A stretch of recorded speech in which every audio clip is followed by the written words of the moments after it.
however you're taking it in, if you can throw us a like, that's great.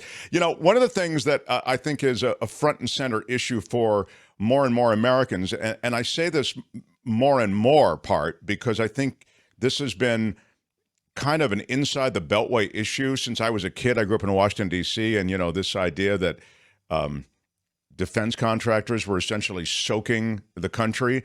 It's been around since defense, since war, since weapons.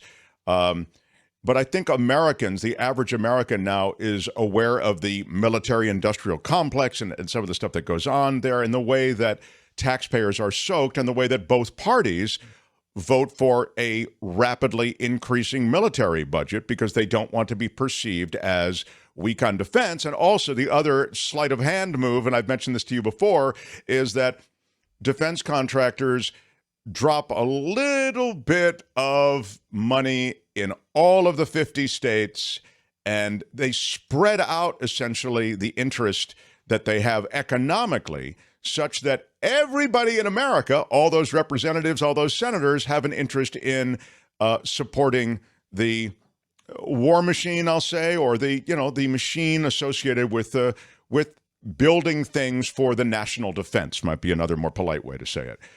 The controversy comes in what we're being charged, what the Pentagon, as an extension of the U.S. taxpayer, is being charged for these so many things. So with that too long a preamble, I just wanted to set the stage for a guy who's written a really good piece and I think does a lot of good reporting on this.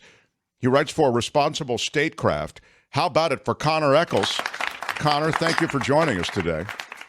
Hello, thank you for having me on the show.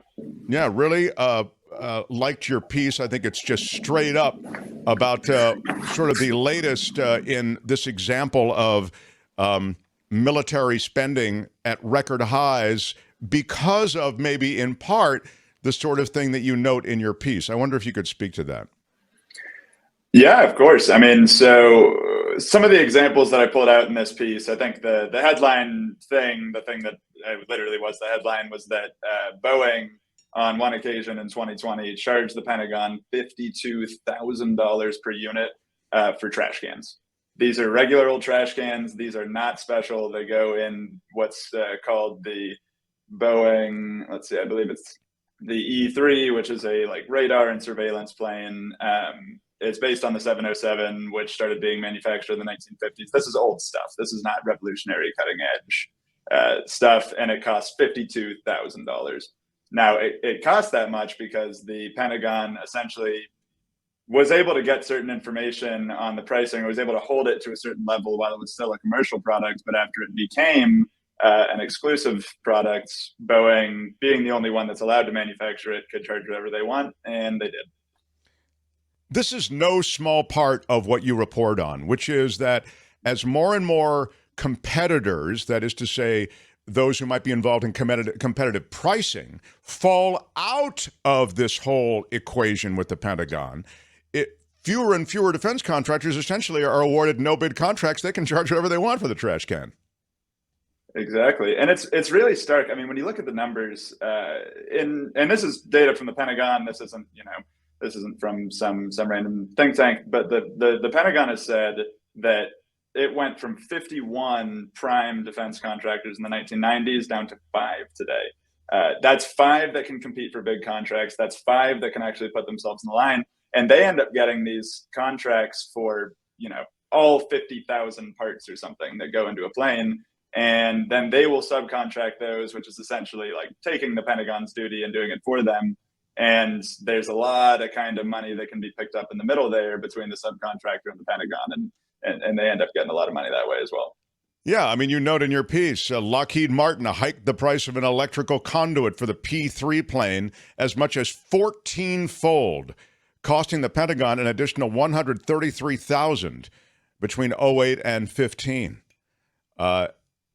And you also speak to this these extra fees that have just grown through the years because of this phenomenon. I mean, it's quite, and I know 60 Minutes did a piece on this, and I think the American public, as I was saying, has an awareness of this now that we might have had a vague sense of before, but there's really like a face on it now. There's specifics of the sort that are in your piece. And I'm wondering if you're seeing anything that might change this pattern, or is it like, hey, yeah, that's what the deal is, that's what the game is, there's no changing it? Well, it's certainly not easy when you're talking about the military industrial complex. It's not easy to see big change and certainly not to see it quickly.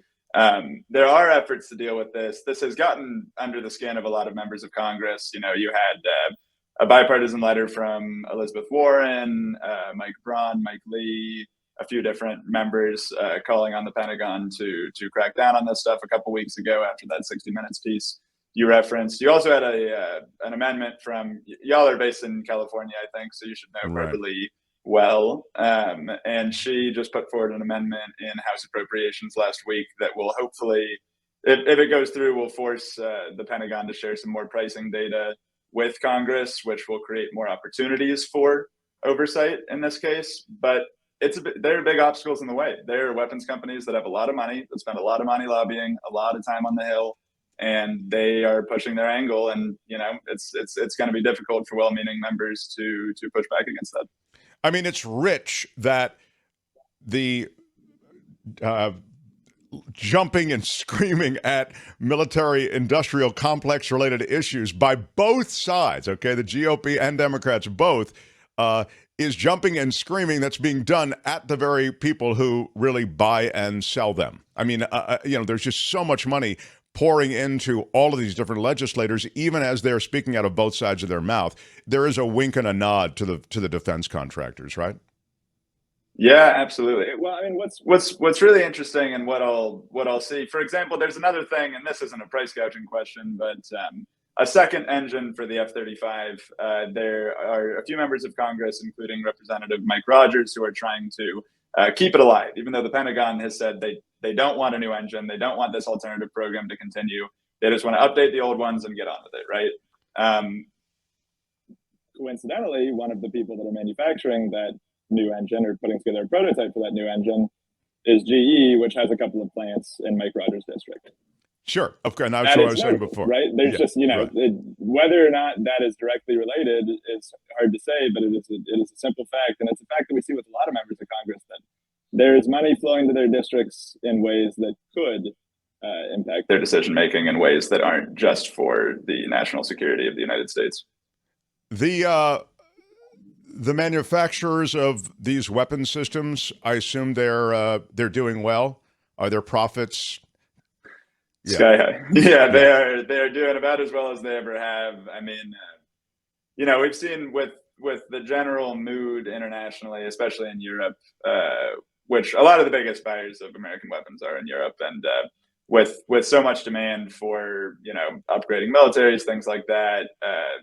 The backlogs have literally reached record levels. That's what weapons company CEOs are saying on their earnings calls. It's interesting to me. We always talk about, we just sold another fill in the blank $75 million worth of weapons to, again, fill in the blank, Saudi Arabia, whatever. Right. And the we is not the American taxpayer, right? Isn't it true, Connor? What the we is Raytheon, Lockheed, Boeing, et cetera, the defense contractors. So those are private companies, I mean, publicly, I should say, held. But my point is, it's not as though those monies from those sales go into American coffers. Right. So the argument that weapons contractors make is that they're stimulating the economy by producing jobs, right, to produce these weapons. And you're right. This money isn't going directly to the U.S. government. This is not going to taxpayers. Taxpayer dollars are being spent to review and sometimes, you know, help push some of these arms sales. You saw that especially during the Trump administration, but that's been consistent for a long time. And it's worth noting that research, you know, I think Cost of War Project at Brown University has done some research that bears this out, shows that in general, defense dollars do not create as many jobs per dollar as healthcare dollars, as things in other parts of the economy, even, you know, in the green sector, different things like that. Each dollar goes much further in those sectors than in defense. So it's not the strongest argument, but it is one that they are very consistent in bringing. It's a fascinating aspect of American governance that we haven't been able to change this at all, and that we kind of know we're being ripped off, and yet we allow it to happen, and that everyone's so, I think, concerned about being perceived as a weak on defense, or not as strong on defense, or not as strong on terrorism, or don't you want to fight terrorism here? Whatever they're so concerned with that politically that this, as I say, acknowledged ripoff is allowed to continue. Yeah, and that problem just absolutely feeds into itself, right? It's a vicious cycle. You see, if the Pentagon budget keeps getting higher, there keeps being more room for more ripping off and more opportunities for people to just take money off the side. This is not the way that it should be working. It is admittedly very hard to change, but it is a severely broken system. So in the movie, Connor Echols, what you do is you bust this wide open, but right before your piece runs, you're hired by Raytheon, and you, our lead character, you sell out. And that's how the movie ends. Oh, my God, it's sad. That's not a bad story. I like it. I'd prefer to not sell out, but I think I've seen that one before. Yeah, probably so. Kim, if you have any questions for Connor, now's the time before I excuse the witness. Nothing from Kim? No, but I was fascinated by it. Yeah, really good stuff. And I want him to be the good guy if we could not sell out. Well, that's his thing. He's got that good guy look. Yeah. He is a good guy. He writes for the good guys, and he has the great look. But, at the end of the movie, evil wins. Sorry, Connor. That's just the way it is. Responsible. You, of all people, know the evil is winning right now, but doesn't necessarily have to win in the end. Responsible Statecraft is where you can read Connor. In fact, I will link to this piece on my Twitter feed at Mark T Live. It's called The Pentagon's $52,000 Trash Can. Connor, I hope you'll visit again. Thanks, my friend. All right. Thanks for having me on. Connor Echols, everybody. Yeah, you got it.